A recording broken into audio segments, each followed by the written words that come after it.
ভাইয়া আপু, আপনাদের বিবাহ বার্ষিকী উপলক্ষে আমার তরফ থেকে একটা ছোট্ট উপহার। দেখেন তো কেমন লাগে, আপনারা কি খুশি? প্রথমে বলি থ্যাংক ইউ, এত সুন্দর একটা উপহার, মানে কি আছে জানি না, দেখবো তারপরে। যাই হোক, উপহার তো উপহারই, সুন্দরই হবে অবশ্যই। কিন্তু মানে আপনি যে এত ভালোবাসে, আমার অ্যানিভার্সারি হচ্ছে 20 তারিখে অ্যানিভার্সারি, আর মানে সামনের মাসে 20 তারিখে, আপনি তার আগে দিচ্ছেন, মানে উপহার।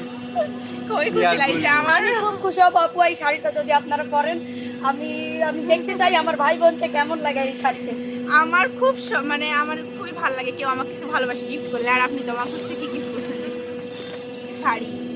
খুব সুন্দর তো। মাশাআল্লাহ, অনেক সুন্দর, থ্যাংক ইউ আপু। ভাইয়ের জন্য একটা পাঞ্জাবি আছে। একটা পাঞ্জাবি আর একটা আমি শাড়ি। বিশ্বাস করবেন না, এত খুঁজেছি খুবই খুঁজে সুন্দর খুঁজে একটা আমি পাঞ্জাবি কিনছি। মানে আমি আর আমার নিজের আপনাকে এলে কি জন্য দেওয়ার দরকার এমনি এত কিছু? আপনারা আমার ছোট ভাই বোন, আপনারা জন্য কিনবো না?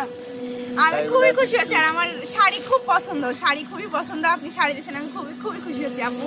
থ্যাংক ইউ এত সুন্দর একটা শাড়ি গিফট করার জন্য, ভালোবাসার জন্য অনেক অনেক ধন্যবাদ। মানে ও ছোট ছোট জিনিস পেলে মানে খুব খুশি হয়। ইনশাল্লাহ এই শাড়ি আমি আমার অ্যানিভার্সারির দিন করবো, করে আপনাকে ছবি পাঠাবো। তো আপনি তো আর থাকতে পারবেন না না আপু, আমি থাকতে পারবো না। আপু, কিন্তু সে অনেক দূর ঢাকা থেকে এসেছে আমার জন্য। থ্যাংক ইউ আপু, দোয়া করবেন এভাবে আমার। আচ্ছা আপু, অত ধন্যবাদ দেওয়ার দরকার নাই। ছোট বোন ভাই বোনদের বড় আপনারা ভালোবাসা দিবে, এটাই স্বাভাবিক।